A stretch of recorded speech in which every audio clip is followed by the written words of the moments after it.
عزیز، ہم لوگ بار بار لوگوں کو کہتے ماں باپ جن سے راضی انہی سے اللہ راضی، یہ بات یاد رکھنا، اور جن سے ماں باپ ناراض ہیں اللہ ان سے راضی۔ اللہ کو ایک کام اتنا پسند ہے، اتنا پسند کہ اگر وہ کام کوئی کر لے تو اللہ اس کا سب گناہ معاف کر دیتا ہے، ہر گناہ اس کے معاف کر دیتا ہے۔ وہ ہے اللہ کی راہ میں جان دینا، جس کو کہتے ہیں شہید ہو جانا۔ شہید کا پہلا قطرہ زمین پہ گرتا ہے اور اللہ اس کو سب معاف کر دیتا ہے، اس کا ہر گناہ معاف کر دیتا ہے، جو بھی کچھ کیا اس نے سب معاف۔ اور شہید کی روح کو سبز پرندوں کے قالب میں ڈال کر جنت میں داخل کر دیا جاتا ہے، وہ جنت میں جہاں چاہتے اڑتے پھرتے رہتے ہیں، یہ شہید لوگ۔ اور قرآن ان کے بارے میں کہتا ہے کہ وہ ان کو مردہ مت کہو، پھر منہ سے بڑی بات کہتا ہے کہ ان کو مردہ گمان بھی مت کرو۔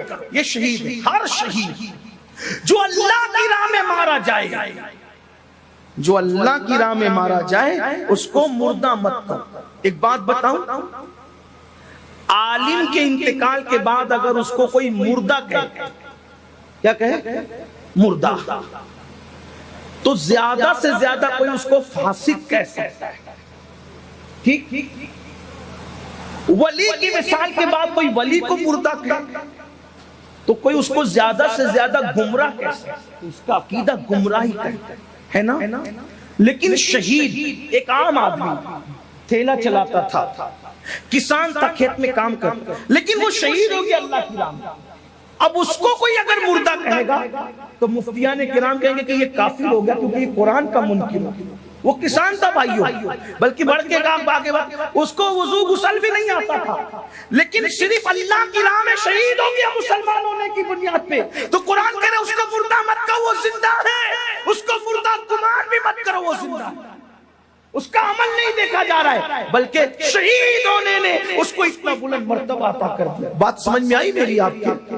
یہ شہید ہے، شہید کہ کوئی عمل اس کو نقصان نہیں پہنچاتا، اگر وہ شہید ہو جاتا ہے اس کا ٹھکانہ جنت ہے، کیونکہ مسلمان ہی شہید ہوتا ہے۔ مومن ہی کو ہم شہید کہتے ہیں، غیر مومن کو شہید ہم کہہ بھی نہیں سکتے، مومن صرف شہید ہے، اور جو شہید ہے انشاءاللہ وہ جنتی ہے، وہ مردہ بھی اس کو نہیں کہہ سکتے۔ مگر اب سن لو اور کان کھول کر کے سن لو، فلمیں دیکھ کر، سیریل دیکھ کر، ناول پڑھ کے، دنیا کے اس مکر اور مکروہ چہرے سے متاثر ہو کر ماں باپ کو بڑھاپے میں صدمے دینے والوں، ماں باپ کے ساتھ بغاوت کرنے والوں، ماں باپ کے ساتھ غداریاں کرنے والوں، ماں باپ کو گالیاں دینے والوں، آنکھیں نکال نکال کر ماں باپ کو دیکھنے والوں، ماں باپ کو دکھ دینے والوں، ماں باپ کو گھروں سے نکال کر کبھی بہنوں کے یہاں کبھی بھائیوں کے یہاں پہنچانے والوں، ماں باپ کو چھوڑ کر سسرال میں گھر بسانے والوں، ماں باپ سے خرچہ روک کر مسجد مدرسوں میں اور نیک کام میں چندے دینے والوں، غور سے سن لو اور کان کھول کر کے سن لو، کچھ یاد رہے نہ یاد رہے، گفتگو کا یہ حصہ ضرور یاد رکھنا۔ اللہ کے رسول صادق و مصدوق مصطفیٰ جان رحمت صلی اللہ علیہ وآلہ وسلم فرماتے ہیں، اگر کوئی بندہ شہید بھی ہو جائے اور ماں باپ اس سے ناراض ہو یا دونوں میں سے کوئی ایک ہی ناراض ہو تو بھی شہادت کے بعد بھی اس کو جنت نہیں مل سکتی۔ اللہ، شہید ہو کر بھی وہ جنت میں نہیں جا سکتا۔ یہ ماں باپ شہید ہو کر بھی جنت نہیں ملے گی اگر ماں باپ ناراض ہیں۔ اور آج تو لڑکے اور لڑکیاں ماں باپ کو ناراض کر کے شادیاں کرتے ہیں، پسند کی شادی، پسند کی شادی، پسند کی، اتنا بھوت سمارے پسند۔ میں نے کہا ماں باپ کب منع کرتے ہیں؟ ہمارے یہاں تو ہے ہی پسند کی شادی، بس اتنا ہے کہ پہلے ماں باپ پسند کر لیں بعد میں تم پسند کر لیں۔ میرے بھائی اگر ماں باپ روک دیں، ماں باپ روک دے تو کعبے کی زیارت کے لیے نہیں جا سکتے۔ ارے ماں باپ روک دے تو رکنے والا تو نبی کی زیارت سے بھی رک گئے۔ ماں کے روکنے پہ رکنے والا نبی کی زیارت سے رک گیا، لیکن کسی نے اس کو تان نہیں کیا کہ اویس اتنا بڑا عاشق تھا، ارے نبی کی زیارت سے تو رک گیا، گمنام ہو گیا، مرتبہ کم ہو گیا، یہ ہو گیا، وہ ہو گیا، وہ ہو گیا۔ نہیں، ماں کے کہنے پہ نبی کی زیارت سے رکے ہیں تو خدا نے ماں سے وفا کی وجہ سے وہ مقام عطا کیا ہے کہ سب نبی سے دعا کروا رہے ہیں، اور نبی صحابہ کو بھیج کر ویسے کرنے سے امت کے لیے دعا۔ سبحان اللہ، سبحان اللہ، سبحان اللہ۔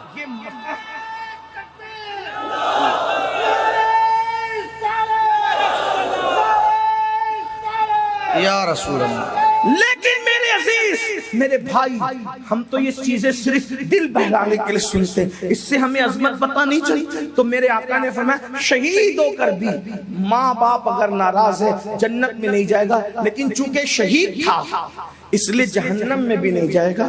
جنت اور جہنم کے درمیان ایک مقام ہے جس کو مقام اعراف کہتے ہیں۔ یہ روایت میں جہاں سے پڑھ رہا ہوں اس کو نقل کیا ہے صد الافاضل فخر الاماثل علامہ سید نعیم الدین مراد آبادی۔ اور کب تک وہ جنت کے باہر رہے گا؟ اس وقت تک جب تک اس کے ماں باپ کو راضی نہ کر لیا جائے۔ اگر ماں باپ راضی ہوئے تو ٹھیک، ورنہ وہ شہید ہو کر جنت نہیں مل سکتی۔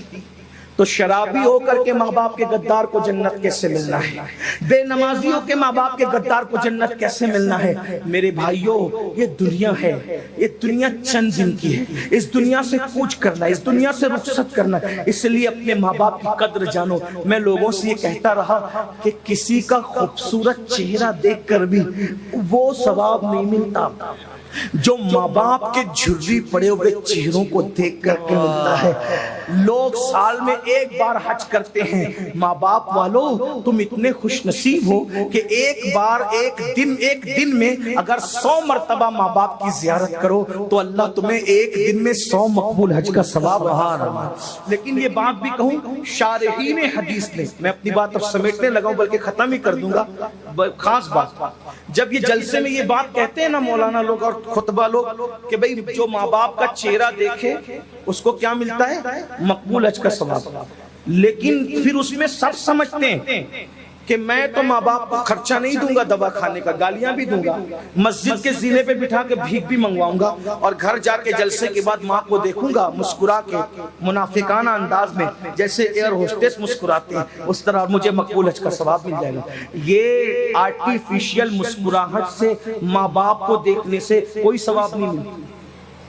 میں بڑی ذمہ داری سے یہاں بات کر رہا ہوں، علماء میرے پشت پہ موجود ہے، مفتیان کرام موجود ہیں۔ ایک بات آپ کو کہوں، جب انسان کسی کو وہ مقام دے ہی نہ جو اس کا مقام ہو تو اس کا فائدہ نہیں ملتا۔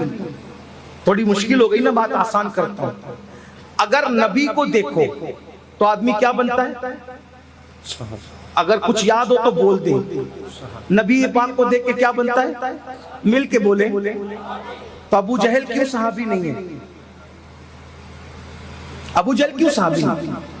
اس لیے کہ وہ نبی کو نبی مانتا ہی نہیں تھا۔ جو نبی کو نبی کا درجہ نہ دے تو نبی کو دیکھنا اس کو فائدہ نہیں دے سکتا۔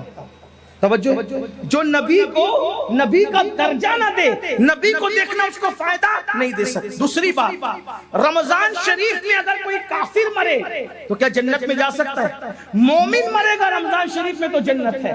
کافر رمضان شریف میں مرا تو جنوری میں مرنا اور رمضان شریف میں مرنا اس کے لیے برابر ہے، کیونکہ اس نے رمضان شریف کو کبھی رمضان شریف مانا ہی نہیں۔ تو جس نے رمضان شریف کو رمضان شریف کا درجہ نہیں دیا اس کو رمضان شریف کی برکت نہیں مل سکتی۔ نبی کو نبی کے درجے پہ نہیں مانا تو اس کو وہ مقام مل سکتا ہے؟ نہیں مل سکتا۔ ابو جہل کو ملا، ابو لہب کو ملا، عتبہ کو ملا، شیبہ کو ملا۔ ارے بھائی، جب نبی کے مقام کو نبی سمجھ کر کے اس نے نہیں دیکھا، وہ مقام نہیں دیا، تو نبی کو دیکھنا اس کو فائدہ نہیں پہنچایا۔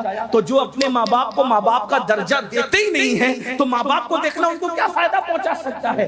یہ ماں باپ کو دیکھنے سے ثواب انہیں کو ملتا ہے جو ماں باپ کی خدمت کرتے ہیں، ماں باپ کا احترام کرتے ہیں، ماں باپ کو ماں باپ سمجھتے ہیں، جو ماں باپ کو گھر کا کچرا سمجھتے ہیں، معاذ اللہ، پھر ان کو کیا ثواب ملنا ہے؟ تو یاد رکھنا، اتنا سستا نہیں ہے جنت کا سودا، بہت کٹھن ہے، ڈگر پن گھٹ کی حالت تو یہ ہے، اگر بیوی کہہ دے کہ مجھے فلاں ڈریس چاہیے تو بیوی کے لیے جیب سے پیسے نکل جاتے ہیں، لیکن اگر ماں باپ کہے دوا کے لیے چاہیے تو بے شمار ناہنجار لڑکے ہیں جو کہتے ہیں جاؤ مسجد کے دروازے پہ بیٹھ کے بھیک مانگو، کیا میں تمہیں یہی سب کرتا رہوں، یہی تمہاری خدمت کرتا رہوں؟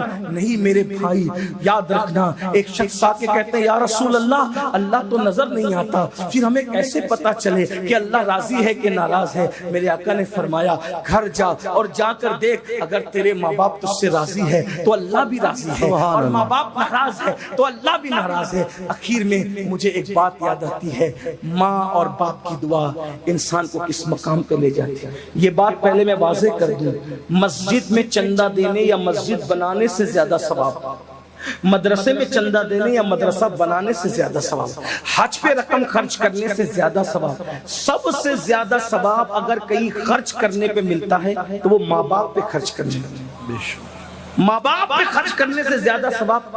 بلکہ آقا فرماتے ہیں اگر کوئی دولت مند بننا چاہے تو ہر نماز کے بعد اپنے ماں باپ کے لیے دعا کیا کرے، جو ہر نماز کے بعد ماں باپ کے لیے دعا کرے گا اللہ اس کی عمر بھی بڑھائے گا، اس کا مال بھی بڑھائے گا۔ صرف ان کے لیے دعا کر دو تو یہ ہے، اللہ اکبر، ان کی خدمت کرو تو کیا نہیں، خدمت کر۔ اچھا کچھ لوگ یہاں بیٹھ کر کے ابھی پھول رہے ہوں گے کہ میں تو خدمت کرتا ہوں نا حضرت، تو کیا خدمت کرتے ہیں بھائی؟ کیا خدمت؟ روٹی دے دی، کپڑا دے دیا، مکان دے دیا، میں خدمت کرتا ہوں۔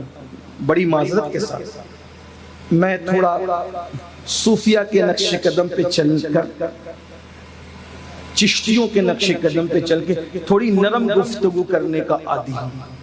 ایک بات آپ کو کہوں، ایک بات آپ کو، اگر اپنے ماں باپ کو روٹی کپڑا مکان دیتے ہو تو لوگ یہ تو کتوں کو بھی دے دیتے ہیں، روٹی تو دروازے پہ پڑے ہوئے کتے کو بھی لوگ دیتے، روٹی کپڑا تو دروازے پہ بیٹھے ہوئے فقیر کو بھی دیتے، بھیک منگوں کو بھی دیتے۔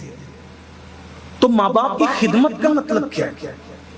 یہی تو سب سے بڑا رونا ہے کہ ہم نے دین ہی نہیں سیکھا، نہ اللہ کی شان سمجھے، نہ رسول کی شان سمجھے، نہ صحابہ کی سمجھے، نہ اہل البیت کی سمجھے، نہ ماں باپ کی سمجھے، نہ بھائیوں کی سمجھے، نہ بیوی کی سمجھے، کچھ نہیں سیکھا۔ بس سیکھا تو صرف دوسروں کا معاملہ دیکھنا، دوسروں کے معاملات پہ نظر رکھنا، یہ سیکھا، گناہ کرنا سیکھا، جرائم کرنا سیکھا، غفلت سیکھا۔ سنو، ماں باپ کی خدمت کیسے کی جاتی ہے اس کو سمجھو اور بات پوری ہوتی ہے۔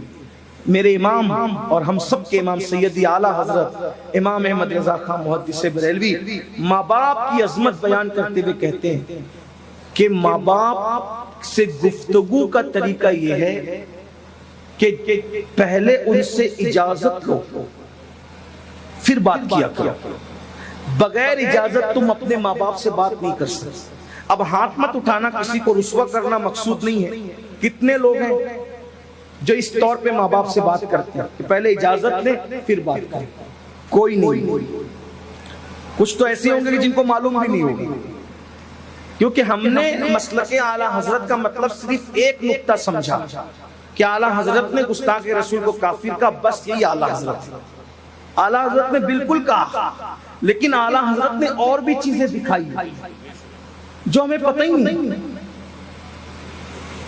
کیونکہ مسلک اعلیٰ صرف 1 پوائنٹ 2 پوائنٹ 3 پوائنٹ کا نام نہیں، انہوں نے جو باتیں پیش کی سب سر آنکھوں پہ، لیکن انہوں نے یہ بھی بتایا کہ ماں باپ سے بات کرنے سے پہلے اجازت لو۔ یہ جتنے نعرہ لگاتے کون ہے اس میں بتاؤ جس پہ عمل کرتا؟ اس کا مطلب ہمیں پورا مسلک اعلیٰ حضرت بھی نہیں پتا ہے۔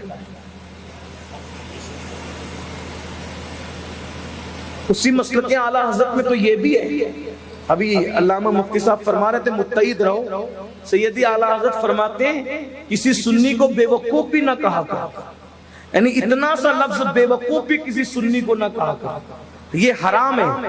اور کسی نے کہا حرام وہ کیسے ہو سکتا ہے، بے وقوف تو کوئی بھی کسی کو کہہ دیتا ہے، لیکن تو کہا کہ جب تم سنی کو بے وقوف کہتے ہو تو اس کا دل دکھتا ہے، اور جب اس کا دل دکھتا ہے تو میرے آقا نے ارشاد فرمایا من آذا مسلمن فقد آذانی، کہ جس نے کسی مسلمان کا دل دکھایا اس نے مجھ محمد کا دل دکھایا، تو تم بے وقوف اس عاشق رسول کو کہتے ہو اور اس کا دل دکھاتے ہو، تو ادھر مدینے والے مصطفیٰ جان رحمت کا دل دکھتا ہے۔ یہ مسلک ہے میرے امام کا۔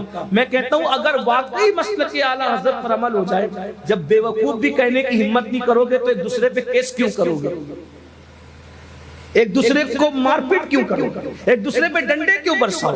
اور یہ جو مسلک اعلیٰ حضرت ہے، اعلیٰ حضرت نے کوئی گھر سے بات نہیں پیش کی، دیکھو کتنی بڑی دلیل پیش کر دی حدیث سے، من آذا مسلمن فقد آذانی، جس نے کسی مومن کو اذیت پہنچائی اس نے محمد الرسول اللہ کا دل دکھایا، ان کو اذیت پہنچائی۔ کتنا محتاط رہنے کی ضرورت ہے۔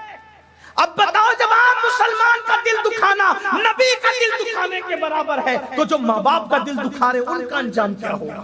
یہ بھی آیا روایتوں میں، جنہوں نے ماں باپ کا دل دکھایا ڈر ہے کہ مریں گے تو کافر ہو کے مریں گے، ان کا خاتمہ کفروں پہ ہوگا، یہ خوف ہے، یہ ڈر ہے۔ اللہ کے بندو لرز جاؤ، کانپ جاؤ اور اپنے ماں باپ کے ساتھ بدسلوکی نہ کرو۔ تو امام لکھتے ہیں کہ پہلے اجازت لو، اور اجازت جب دے دے ماں باپ تو بھی ایسے ان سے بات کرو جیسے کوئی غلام اپنے آقا سے بات کرتا ہے۔ یہ طریقہ، بلکہ ماں باپ کو اگر خرچہ اور نظر بھی دو تو اپنا ہاتھ اوپر مت رکھو۔ ہمارے بزرگوں نے فرمایا اپنا ہاتھ نیچے رکھ کے ماں باپ کو نظر دیا کرو تاکہ ان کا ہاتھ ہمارے ہاتھ سے نیچے نہ ہونے پائے۔ یہ ہے ہمیں طریقہ سکھایا۔ بلکہ سیدی اعلیٰ حضرتی کی ایک بات بتاؤں، جتنا ورثے میں ملا تھا مال، اپنے باپ کے ورثے سے جتنا مال ملا تھا، وہ لوگ غریب لوگ نہیں تھے، خاندانی رئیس لوگ۔ اعلیٰ حضرت کا گھرانہ خاندانی رئیس تھا، اور یہ لوگ جو ہے وہ زمیندار جاگیردار لوگ تھے۔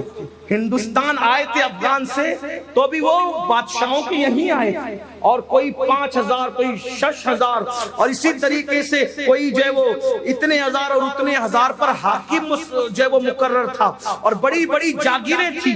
تو دادا کی جاگیر سے پر دادا کی جاگیر سے وہ نسلن بعد نسلن بہت ملا تھا، جتنا ملا تھا سب ماں کے پاس لے جا کے رکھ دیا کہ امی یہ سب آپ کا ہے۔ کاغذ بھی اگر خریدنا ہوتا کتاب لکھنے کے لیے تو ماں سے لے کر، قلم بھی خریدنا ہوتا ماں سے لے، ماں سے رکھا، اپنے پاس کچھ نہیں رکھا، سب ماں کو حوالے۔ اور آج تو کس کے پاس کتنی زمین ہے ماں کو بتاتے اس لیے نہیں کہ ماں کو پتا چل جائے گا کہ دوسرے بھائیوں کو دینا، کتنی رقم ہے ماں کو بتاتے نہیں، باپ کو ماں باپ سے چھپاتے ہیں۔ یہ حال ہے، اور اس کے بعد ہم کہتے ہیں ہم تو دیندار ہیں، ہم تو دین والے ہیں۔ بڑی معذرت کے ساتھ